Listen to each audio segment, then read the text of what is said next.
أعوذ بالله من الشيطان الرجيم. بسم الله الرحمن الرحيم.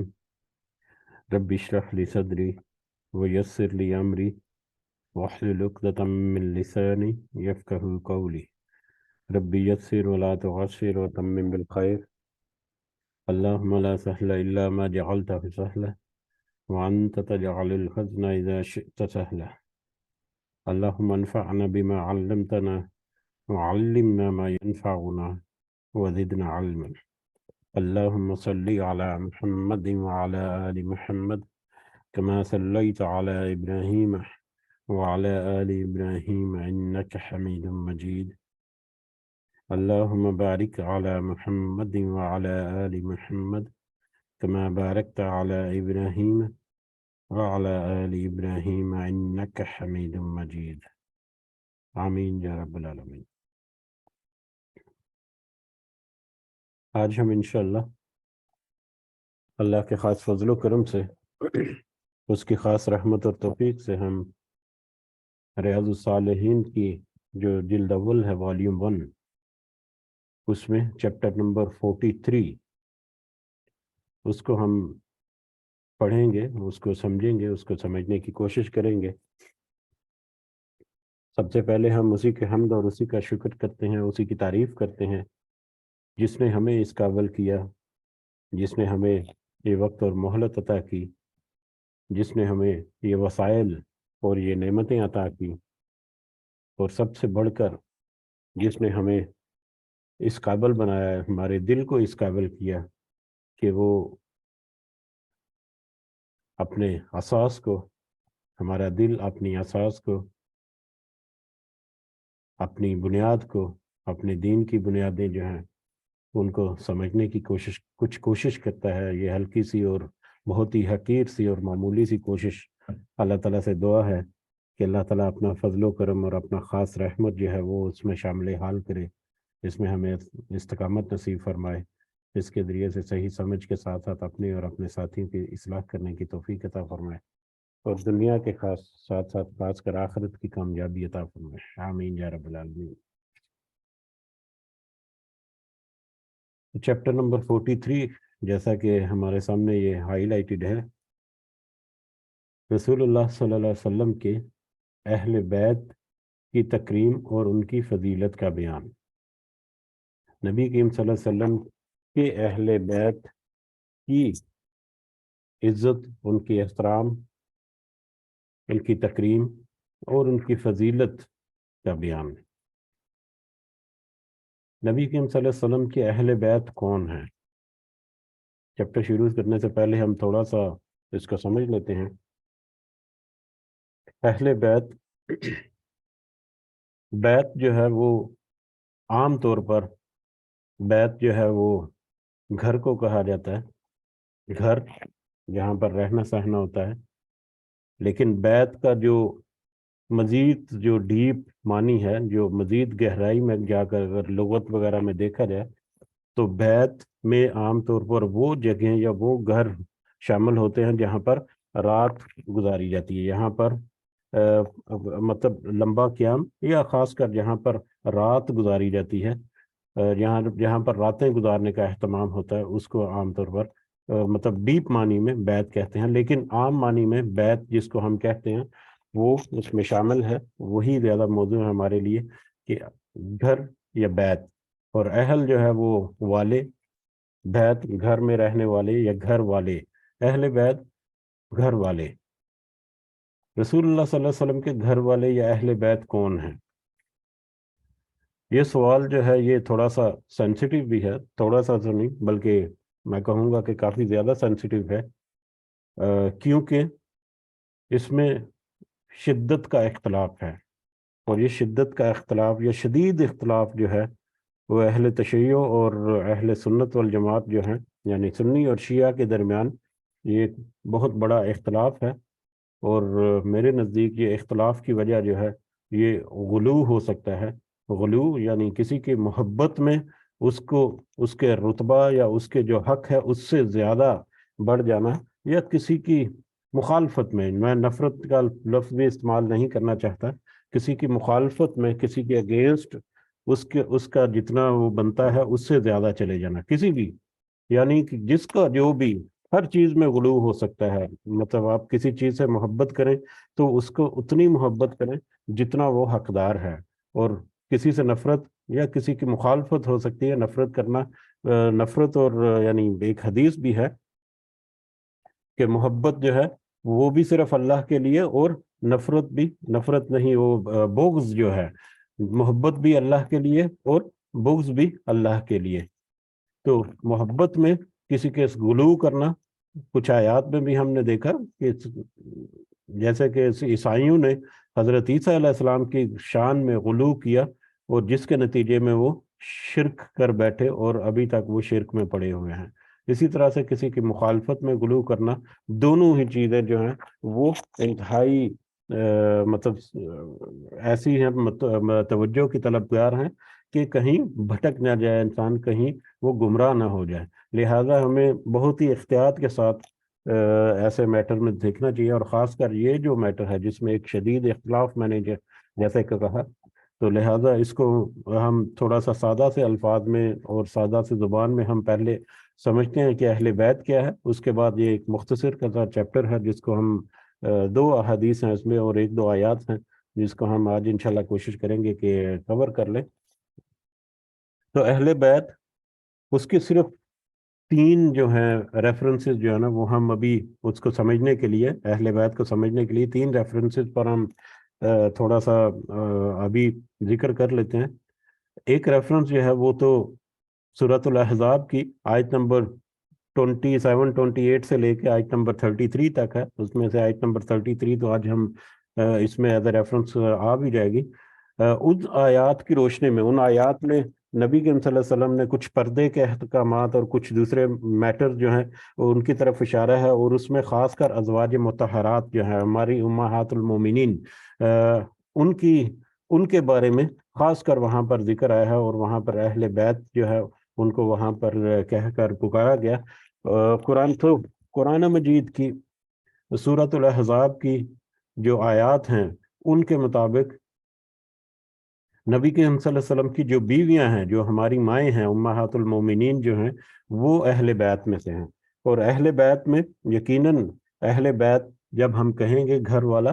یا گھر والے، تو اس میں سب سے پہلا اور سب سے قریبی جو رشتہ ہے جو کسی شخص یا کسی فرد کا ہے وہ تو اس کی زوجہ کا آتا ہے. چاہے عورت ہے تو اس کے لیے مرد، اور مرد کے ہے تو اس کے لیے عورت، یا بیوی اور خامن جو ہے وہ رشتہ، وہ سب سے قریبی اہل بیت کا رشتہ ہے. لیکن اہل بیت کا رشتہ صرف اتنا ہی بریکٹ میں نہیں، اس سے آگے بھی ہے. بہرحال قرآن مجید کی آیات کی روشنی میں نبی کریم صلی اللہ علیہ وسلم کی ازواج مطہرات جو ہیں وہ اہل بیت ہیں. اس کے علاوہ سورہ آل عمران میں ہم نے دیکھا کہ ایک مباہلے کی آیت بھی ہے، آیت مباہلہ، جس میں غالباً عیسائیوں کا ایک گروہ ہے، یہودیوں اور عیسائیوں کا مل کر، یا عیسائیوں کا ایک گروہ جو ہے وہ نبی کریم صلی اللہ علیہ وسلم کے پاس آیا، اور وہاں پر بہت لمبے ڈائلاگز ہوئے، گفت و شنید ہوئی، نیگوسیشنز ہوئی، لیکن کوئی میٹر جو ہے وہ طے نہ پایا. اور نبی کریم صلی اللہ علیہ وسلم نے مباہلے کی دعوت دی اس گروہ کو کہ ٹھیک ہے، تم اپنے مطلب خاندان کی عورتیں اور بچے، اور تم خود جو ہے وہ لے کر میدان میں آ جاؤ، اور میں اپنے خاندان کے بچے اور عورتیں اور خود میں میدان میں آ جاتا ہوں. تو وہاں پر آ کر مباہلہ کر لیتے ہیں. اور مباہلہ ہمیں پتہ ہے کہ اس میں پھر یہ کوٹ ہوتا ہے کہ ٹھیک ہے، جو اس میں ہم میں سے جو جھوٹا ہے اس پر اللہ کی لعنت. تو لہٰذا وہ مباہلے سے بھاگ گئے تھے، وہ گروہ جو ہے وہ مباہلے کے لیے نہیں آئے تھے. بہر اس آیت کے ریفرنس میں جو احادیث یا اس کے بیک گراؤنڈ میں یا اس کی سپورٹنگ جو احادیث جو ذکر کی جاتی ہیں یا ملتی ہیں ہمیں، ان میں ہے کہ نبی کریم صلی اللہ علیہ وسلم اپنے ساتھ حضرت علی رضی اللہ تعالیٰ عنہ، حضرت فاطمہ رضی اللہ تعالیٰ عنہ، اور حضرت حسن اور حسین رضی اللہ تعالیٰ عنہما، یہ ان کو اپنے ساتھ وہ اپنے گھر والے یا اہل بیت کے طور پر وہاں پر لے کر آئے، میدان میں نکلے مباہلے کے لیے. تو ان کو اس سورہ آل عمران کی اس آیت کے سپورٹنگ احادیث کی روشنی میں ہمیں پتہ چلتا ہے کہ حضرت فاطمہ، حضرت علی اور حسن اور حسین رضی اللہ تعالیٰ عنہم، یہ سارے جو ہیں یہ اہل بیت میں شامل ہیں۔ اس کے علاوہ ایک اور حدیث ہے جو صحیح مسلم سے ہے، جس کو آج ہم یہاں پر دیکھیں گے بھی۔ اس حدیث کے مطابق، بہت ڈیٹیلڈ حدیث ہے، اس حدیث میں بنو ہاشم اور بنو مطلب کے جو کچھ افراد ہیں ان کو اہل بیت جو ہے وہ کہا گیا۔ تو لہٰذا ہمیں سادہ سمپل رکھنے کے لیے اہل بیت سے مراد نبی کریم صلی اللہ علیہ وسلم کے گھر والے اور ان کے قریبی رشتہ دار یا رحمی رشتے جو ہیں وہ سارے اہل بیت میں ہیں۔ تو لہٰذا ہمیں ان سب کی عزت، ان سب کا احترام، ان سب کی تکریم جو ہے وہ اہل بیت کے طور پر کرنی ہے۔ ویسے تو ہمارے لیے سارے کے سارے صحابہ کرام اور سارے کے سارے تابعین اور تبع تابعین اور جتنے ہمارے بزرگ ہیں جنہوں نے دین کا لیا بہت کام کیا، وہ سارے اپنی جو بھی ان کی پوزیشن ہے اس کے مطابق وہ عزت و تکریم کے حقدار ہیں۔ ان کا حق ہے کہ ان کی تعریف کی جائے اور ان کے لیے دعا بھی کی جائے۔ خاص کر صحابہ کے دور میں صحابہ کرام جتنے بھی ہیں ہمارے، کیونکہ یہ میٹر ایسا ہے کہ جس میں بہت زیادہ اختلاف پایا جاتا ہے اور بہت زیادہ غلو جو ہے وہ بھی موجود ہے۔ تو لیکن ہمارے لیے لازم ہے کہ ہم سارے صحابہ کرام کو، ساری ازواج مطہرات کو، سارے اہل بیت کو اور جتنے بھی لوگ جڑے ہوئے نبی کریم صلی اللہ علیہ وسلم سے ڈائریکٹ تعلق یا انڈائریکٹ تعلق جو ہے جن کا، ان کو ہم ان کے مقام کے مطابق ضرور عزت اور احترام اور تکریم جو ہے ان کی، وہ جو ہماری سمجھ میں یا جو ہمیں اللہ تعالیٰ توفیق دے یا جو ہمارے استطاعت میں ہے اس کے مطابق ہم کریں۔ اس میں ہمیں ایک تو غلو سے بچنا ہے، اور دوسرا کسی قسم کی ایسی چیز سے بچنا ہے جو کہ کسی کی شان میں کوئی گستاخی یا کسی کی شان کو کم یا زیادہ کرنے کا کوئی عنصر اس میں پایا جائے۔ تو سب سے پہلے تو ہم یہ دعا کرتے ہیں کہ اللہ تعالیٰ اس خاص جو سینسٹیو ایشو جو ہے اس کے اوپر ہمیں رہنمائی عطا فرمائے، ہمیں صحیح فہم عطا فرمائے،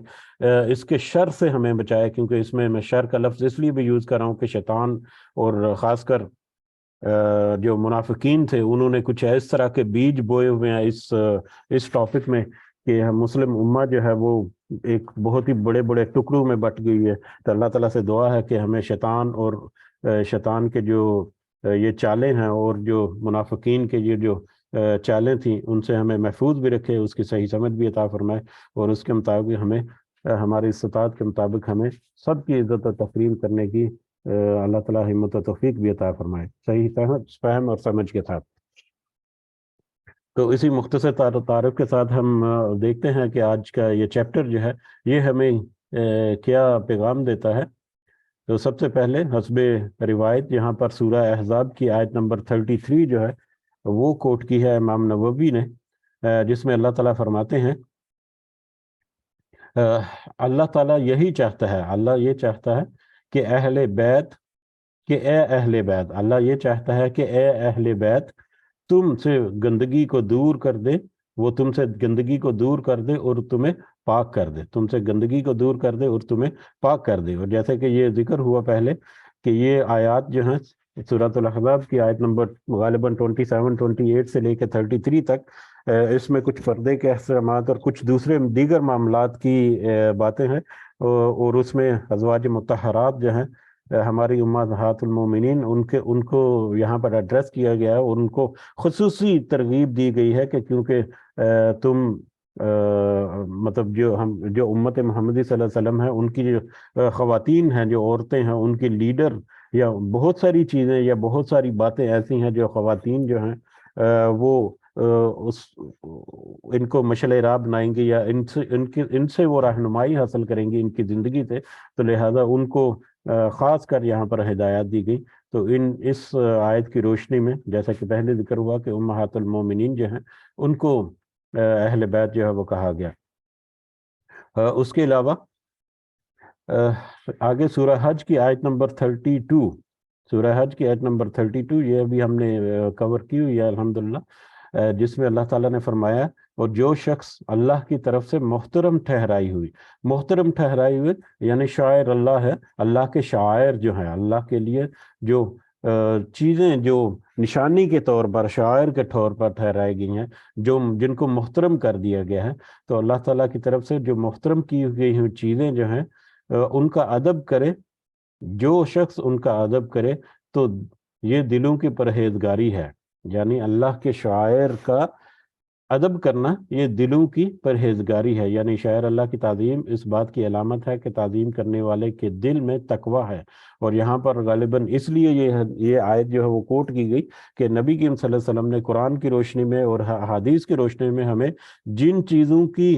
حرمت اور جن چیزوں کی محبت اور جن باتوں کی جن چیزوں کی، چاہے وہ رشتہ داری میں ہو، چاہے وہ کسی بھی میٹر ہو، جو شاعر ہیں، جو قابل احترام چیزیں ہیں جن کو خاص کر ہمیں قرآن سے اور حدیث سے رہنمائی ملتی ہے، تو اس کی طرف ہمیں خصوصی احترام کے ساتھ پیش آنا ہے، ان کے ساتھ بہترین سلوک جو ہمارے لیے ممکن ہے وہ کرنا ہے، اور اس میں یقیناً اہل بیت کا کیونکہ ٹاپک ہے تو وہ بھی اس میں سرفہرست آنے چاہیے۔ اس کے علاوہ اور بھی بہت ساری احادیث اس چیپٹر کے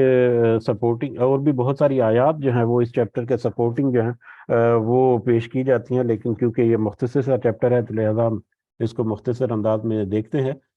اس میں جو احادیث دی گئی ہیں، سب سے پہلے یہ حدیث نمبر 1 اس چیپٹر کی اور اس والیوم کی، اس جلد کی حدیث نمبر 347 ہے، جس میں یزید بن حیان کہتے ہیں کہ میں حسین بن صبرہ اور عمرو بن مسلم، حسین بن صبرہ اور عمرو بن مسلم، یہ دونوں صحابہ، یہ دونوں جو ہیں تابعی ہیں غالباً، یہ حضرت زید بن ارقم رضی اللہ تعالیٰ عنہ کے پاس گئے، حضرت زید بن ارقم کے پاس گئے۔ جب ہم ان کے پاس گئے تو ان میں سے ایک ساتھی یعنی حسین، انہوں نے کہا، کن سے؟ حضرت زید سے کہا کہ آپ نے تو بہت بھلائی پائی ہے، آپ نے رسول اللہ صلی اللہ علیہ وسلم کو دیکھا ہے، آپ کی زبان مبارک سے آپ کی باتیں سنی ہیں، آپ کے ساتھ جہاد کیا ہے اور آپ کے پیچھے نماز پڑھی ہے، یقیناً اے زید آپ نے بہت بھلائی پائی ہے، اے زید ہمیں رسول اللہ صلی اللہ علیہ وسلم کی کوئی بات سنائے جو آپ نے خود رسول اللہ صلی اللہ علیہ وسلم سے سنی ہو۔ اب میں نے زیادہ تحقیق نہیں کی، اس سے اندازہ ہوتا ہے کہ یہ حسین بن صبرہ اور عمرو بن مسلم جو ہیں یہ تابعی ہوں گے، جو کہ حضرت زید کے پاس گئے اور انہوں نے جا کے ان سے گزارش کی کہ آپ نبی کریم صلی اللہ علیہ وسلم کے ساتھ رہے ہیں، آپ تو بڑے معتبر ہیں اس اعتبار سے، تو ہمیں رسول اللہ صلی اللہ علیہ وسلم کی کوئی ایسی بات بتائیں جو آپ نے خود سنی ہے، خود رسول اللہ صلی اللہ علیہ وسلم سے سنی ہو۔ تو حضرت زید نے فرمایا، بھتیجے اب میں سنو سال کے اعتبار سے بوڑھا ہو گیا ہوں، نبی کریم صلی اللہ علیہ وسلم کے ساتھ گزرا ہوا زمانہ بھی کافی بیت گیا، اور رسول اللہ صلی اللہ علیہ وسلم کی باتیں بھی بھول گیا، اور جو مجھے یاد تھیں، جو مجھے پس جو باتیں میں تمہارے سے اپنے بیان کروں انہیں قبول کرو، اور جو بیان نہ کروں اس کی مجھے تکلیف مت دینا۔ یعنی اب یہ بات کرنے سے پہلے انہوں نے اپنا کچھ ریفرنس دیا کہ اب میری عمر جو ہے وہ کافی گزر چکی ہے، تو لہٰذا جتنا مجھے یاد ہے میں اتنا سا تمہیں بتا دیتا ہوں کچھ۔ تو ان میں سے کچھ باتیں جو ہیں وہ نبی کریم صلی اللہ علیہ وسلم کی حضرت زید نے بتائیں حضرت حسین کو اور حضرت عمرو کو، جو کہ تابعی تھے۔ پھر فرمایا، ایک دن رسول اللہ صلی اللہ علیہ وسلم ہمیں مکے اور مدینے کے درمیان پانی کے ایک چشمے پر خطبہ دیا، نبی کریم صلی اللہ علیہ وسلم نے پانی کے ایک چشمے پر خطبہ دیا مکے اور مدینے کے درمیان، جسے خم کہا جاتا ہے، غالباً یہ غدیر خم کی حدیث کے بارے میں یہاں پر ہے۔ سب سے پہلے آپ صلی اللہ علیہ وسلم نے اللہ کی حمد و ثنا بیان فرمائی اور وعظ و نصیحت کی، پھر فرمایا، اما بعد، سنو اے لوگو، میں بھی انسان ہوں، قریب ہے کہ میرے رب کا قاصد میرے پاس آئے اور میں اس کی دعوت قبول کر لوں، یعنی اللہ کے پاس جانے کی دعوت قریب ہے، میں بھی انسان ہوں اور قریب ہے کہ مجھے بھی وہ پیغام جو ہے، وہ موت کا پیغام وہ آ جائے، تو اور میں اس پیغام کو قبول کر لوں، اس دعوت کو قبول کر لوں۔ میں تم میں دو بھاری چیزیں نہایت عظیم اور محتم بشان چھوڑ کر جا رہا ہوں، دو بھاری چیزیں، دو بہت ہی عظیم چیزیں چھوڑ کر جا رہا ہوں۔ ان میں سے پہلی اللہ کی کتاب ہے جس میں ہدایت اور روشنی ہے، پس تم اللہ کی کتاب کو اختیار کرو اور اسے مضبوطی سے پکڑو۔ پس آپ صلی اللہ علیہ وسلم نے اللہ کی کتاب یعنی قرآن مجید پر عمل کرنے کے پر ابھارا، قرآن مجید کی کتاب پر عمل کرنے پر ابھارا اور اس کی ترغیب دی۔ یہ پہلی بات، دو عظیم و شین جو چیزیں تھیں، عظیم و شان چیزیں، ان میں سے پہلی اللہ کی کتاب یعنی قرآن مجید ہے، اور پھر فرمایا، دوسری چیز میرے اہل بیت ہیں، میں تمہیں اپنے اہل بیت کے بارے میں اللہ کی یاد دہانی کراتا ہوں۔ دو عظیم و شان چیزیں جو اللہ نبی کریم صلی اللہ علیہ وسلم نے اپنی امت کے لیے چھوڑی اس حدیث کے مطابق، ایک تو قرآن مجید ہے اور دوسرا میرے اہل بیت یعنی نبی کریم صلی اللہ علیہ وسلم کے گھر والے، میں تمہیں اپنے اہل بیت کے بارے میں اللہ کی یاد دہانی کراتا ہوں، اپنے گھرانے کی بابت تمہیں اللہ سے ڈراتا ہوں۔ حسین نے ان سے کہا، یعنی زید سے کہا، اے زید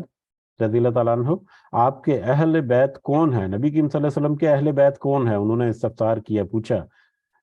تو کیا آپ صلی اللہ علیہ وسلم کی ازواج مطہرات آپ کے اہل بیت میں سے نہیں ہیں؟ آپ نے فرمایا، یعنی زید نے فرمایا کہ آپ صلی اللہ علیہ وسلم کی بیویاں آپ کے اہل بیت میں سے ہیں، لیکن یہاں اس سے مراد آپ صلی اللہ علیہ وسلم کے وہ اہل بیت ہیں جن پر آپ صلی اللہ علیہ وسلم کے بعد صدقہ حرام ہے، یعنی نبی کریم صلی اللہ علیہ وسلم کے وہ اہل بیت جن پر صدقہ حرام ہے۔ حسین نے پوچھا وہ کون ہے؟ حضرت زید نے جواب دیا وہ آل علی، آل عقیل، آل جعفر اور آل عباس ہیں۔ حسین نے کہا کہ ان سب پر صدقہ حرام ہے؟ انہوں نے کہا ہاں۔ تو یہ ایک لمبی حدیث ہے، اس سے ہمیں بہت ساری چیزیں جو ہے وہ سامنے آتی ہیں ہمارے، اور اہل بیت کے ریفرنس سے ہمیں پتہ چلتا ہے اس حدیث سے کہ آل علی، آل عقیل، آل جعفر اور آل عباس، حضرت آل عباس جو حضرت عباس جو ہے وہ تو نبی کریم صلی اللہ علیہ وسلم کے چچا تھے، اور باقی یہ حضرت علی اور باقی جو ہے یہ ان کے کزن تھے نبی کریم صلی اللہ علیہ وسلم کے، لیکن ان کو بھی وہ اہل بیت میں اس حدیث کے مطابق شامل کیا گیا۔ تو لہذا یہ سارے جو احباب ہیں، یہ ساری جو ہستیاں ہیں، وہ اہل بیت میں ہمیں شمار کرنے میں کوئی تعامل نہیں ہونا چاہیے، اور ان کی عزت و تکریم جو ہے ہمیں پوری طرح سے کرنی ہے، جو ہمارے مطلب سمجھ میں اور جو ہماری استطاعت میں آتی ہے۔ اور اس کے علاوہ کچھ اس میں چیزیں جو ہیں وہ ہمیں آگے فوائد پڑھتے ہیں تو ان میں سے ملیں گی۔ ایک اور روایت میں ہے، سنو میں تم میں دو بھاری چیزیں چھوڑے جا رہا ہوں، ایک ان میں سے اللہ کی کتاب ہے، وہ اللہ تک پہنچنے کے لیے اللہ کی رسی ہے، جو اس کی پیروی کرے گا ہدایت پر ہوگا، جو اس کو چھوڑ دے گا وہ گمراہی پر ہوگا۔ یہ قرآن مجید کا اس میں دوسرا جو پہلو ہے وہ اہل بیت کا ہی ہے، اس حدیث کے دوسری روایت میں بھی۔ تو اس میں بھی کتاب اللہ جو ہے اس میں اس کو حبل اللہ کے نام سے مطلب ذکر کیا گیا کہ یہ ایک رسی، ایسی رسی ہے جو اللہ کے ساتھ ایک مومن کو جوڑتی ہے، جو اس رسی کو مضبوطی سے تھامے رکھے گا وہ ہدایت پر ہوگا، اور جو اس کو چھوڑ دے گا وہ گمراہی میں مبتلا ہو جائے گا۔ اس کے فوائد دیکھتے ہیں، اس کے فوائد میں ہمیں جو چیزیں اس میں کور ہوتی ہیں وہ کور ہو جائیں گی۔ اس میں نبی کریم صلی اللہ علیہ وسلم کی بشریت کا اور تمام انسانوں کی طرح آپ پر موت کے وارد ہونے کا اثبات بھی ہے، یعنی نبی کریم صلی اللہ علیہ وسلم کا یہاں پر بھی ہمیں اگر دیکھیں تو ایک عنصر، یا شاید یہ اصلاحی صاحب جو ہیں، حسن اصلاحی، جنہوں نے یہ تفسیر لکھی ہے، یہ جو اس کی تفسیر لکھی ہے یا تفصیلات لکھی ہیں، انہوں نے شاید اس لیے بھی اس کو کوٹ کر لیا کہ یہ غلو کرنے کا ایک بہت بڑا ایک اشارہ ہے یہاں پر، کہ بہت سارے ہماری اپنی گروہ میں، مسلمانوں کے گروہ میں، یعنی اہل سنت کے گروہ، جو اہل سنت والجماعت کے گروہ میں بھی ایک بہت بڑا طبقہ ایسا ہے جو نبی کریم صلی اللہ علیہ وسلم کی موت جو ہے اس کو قبول نہیں کرتا، اور وہ کہتا ہے کہ نہیں وہ پردہ فرما گیا، اور اس طرح کی بہت ساری باتیں جن کا یہاں پر ذکر کرنے کا وقت بھی نہیں اور مناسب بھی نہیں۔ تو لہٰذا حدیث سے بھی اور آیات سے بھی ہمیں پتہ چلتا ہے کہ نبی کریم صلی اللہ علیہ وسلم کی موت کی طرف اشارہ دیا گیا، اور پھر آپ کے اوپر وہ وقت بھی آیا۔ تو یہاں پر آپ صلی اللہ علیہ وسلم کی جو موت ہے اس کا بھی ایک اثبات ہے، دوسرا اللہ کی کتاب سے تمسک کی اور اہل بیت کی عزت و تکریم کی تاکید ہے، یعنی کتاب اللہ اور اہل بیت جو ہے ان کی عزت و احترام جو ہے ان کی تاکید بھی ہے۔ اہل بیت نبی صلی اللہ علیہ وسلم دو قسم کے ہیں، ایک ازواج مطہرات ہیں جو نص قرآنی سے ثابت ہیں، وہی نص قرآنی جو سورہ احزاب کی آیت نمبر 33 ابھی ہم نے دیکھا، اور دوسرے وہ ہیں جن کو نبی کریم صلی اللہ علیہ وسلم نے خاندانی قرابت، جن کی نبی کریم صلی اللہ علیہ وسلم سے خاندانی قرابت ہے، ان میں بنو ہاشم، بنو مطلب ہیں، جن میں آل علی، آل عقیل، آل جعفر، آل عباس اور آل حارث شامل ہیں۔ اس دوسری قسم پر صدقہ حرام ہے۔ اب یہ اس حدیث سے ہمیں یہ بھی پتہ چلتا ہے کہ جو اہل بیت ہیں نبی کریم صلی اللہ علیہ وسلم کے، ان کے اوپر صدقہ جو ہے وہ حرام ہے۔ دوسری قسم کے اہل بیت جو ہیں، بعض اہل علم نے اس صدقے کو صدقہ واجبہ یعنی زکوٰۃ کہا ہے، کچھ نے اس سے مراد جو ہیں دوسرے صدقات لیے ہیں، لیکن اس لیے نبی کریم صلی اللہ علیہ وسلم نے کسی ایک صدقے کی تخصیص نہیں کی، انہوں نے کوئی کلیریفیکیشن کے ساتھ نہیں بتایا کہ کون سا صدقہ جو ہے وہ حرام ہے، لہٰذا سارے کے سارے صدقے جو ہیں وہ اہل بیت کے لیے یہی سمجھے جاتے ہیں کہ وہ ان کے لیے مناسب نہیں کہ ان کو صدقہ دیا جائے، کیونکہ ان کے لیے صدقہ حرام ہے۔ اور اس کے علاوہ نمبر 5 بات جو ہے، کچھ احادیث میں حضرت صلی اللہ علیہ وسلم کا ارشاد قرآن کے ساتھ سنت کو چھوڑ کر جانے کا ہے، یعنی جیسے کہ یہ اس حدیث میں آخر میں آیا نا کہ میں 2 چیزیں چھوڑ کر جا رہا ہوں، ایک قرآن اور دوسرا اہل بیت، اور کچھ احادیث میں قرآن کے ساتھ سنت کو چھوڑ کر جانے کا بھی ہمیں ملتا ہے، مگر یہاں قرآن کے ساتھ اہل بیت کا ذکر ہے، دونوں باتیں بجا ہیں، مطلب یہ کہ قرآن کے ساتھ سنت کے احکامات بجا لاؤ۔ قرآن کو سنت کے ساتھ جب جوڑیں گے تو تبھی اس کی صحیح سمجھ ہمیں آ سکے گی، لہذا قرآن و سنت کو ہم کئی دفعہ جو ہے اکثر اوقات ایک ہی ٹرم کے طور پر بھی یوز کرتے ہیں، تو قرآن و سنت جو ہے وہ بھی نبی کریم صلی اللہ علیہ وسلم کی جو چھوڑی ہوئی چیزیں ہیں، بڑی عظیم و شان چیزیں جو ان میں شامل ہیں۔ اور اہل بیت ازواج مطہرات اور آل رسول کی عزت کرو، اس کے حقوق کا خیال رکھو۔ دوسری حدیث جو اس چیپٹر کی آخری حدیث ہے، حضرت ابن عمر رضی اللہ تعالیٰ عنہما وہ حضرت ابو بکر صدیق کا قول نقل کرتے ہیں۔ حضرت ابو بکر صدیق نے کہا، جو انہی پر موقوف ہے، کہ تم محمد صلی اللہ علیہ وسلم کا ان کے اہل بیت کے بارے میں خیال رکھو، تم محمد صلی اللہ علیہ وسلم کا ان کے اہل بیت کے بارے میں خیال رکھو، یعنی اگر تم نبی کریم صلی اللہ علیہ وسلم سے، محمد صلی اللہ علیہ وسلم سے محبت کرتے ہو تو تم ان کے اہل بیت یعنی اہل بیت سے محبت کرو۔ اس میں اہل بیت نبوی اللہ صاحب صلاۃ والسلام کی محبت اور ان کی عزت و توقیر جو ہے، اس کو نبی کریم صلی اللہ علیہ وسلم کے احترام اور وقار کے ساتھ منسلک کر دیا گیا ہے، یعنی جو اہل بیت کی عزت کرے گا وہ گویا نبی کریم صلی اللہ علیہ وسلم کی قدر و منزلت کرنے والا شمار ہوگا۔ اس کے برعکس جو دل عظمت اہل بیت سے خالی ہے، اس کا دل احترام نبوت سے بھی خالی ہے، یعنی جو اہل بیت کی عزت اور احترام کرتا ہے وہی ہے جو نبی کریم صلی اللہ علیہ وسلم کا احترام کرتا ہے۔ لیکن محبت اور تعظیم کا مطلب یہ نہیں کہ انہیں معصوم مانا جائے اور ان کی شان میں افراط و غلو کیا جائے جیسا کہ اہل تشیع کا رویہ ہے، بلکہ ان کے سارے دین دی بنیاد ہی افراط اور غلو اعمہ بیت کی معصومیت کا پر ہے، یعنی جو اہل تشیع جو ہے وہ کچھ کرتے ہیں، غلو کرتے ہیں، اس کی طرف یہاں پر اشارہ ہے کہ وہ کرنا جو ہے وہ مناسب نہیں، اس میں پھر وہ کچھ جو اہل بیت کے کچھ جو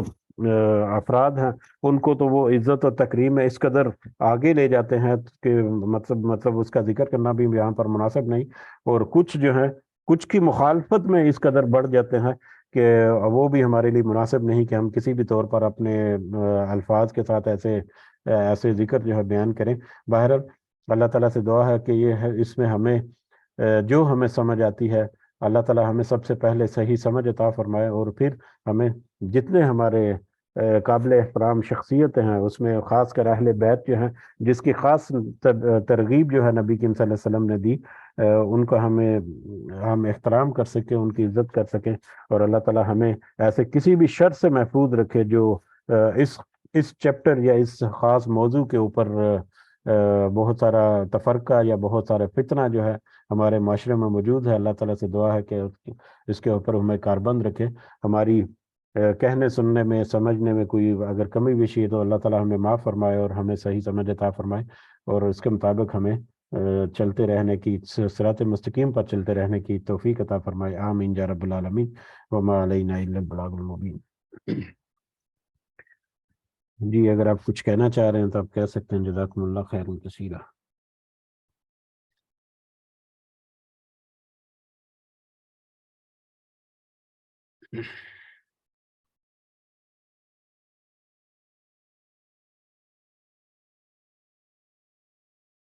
جی کوئی اضافہ نہیں ہے اگر تو پھر انشاءاللہ ہم مجلس کو اختتام کی طرف لے کر جاتے ہیں۔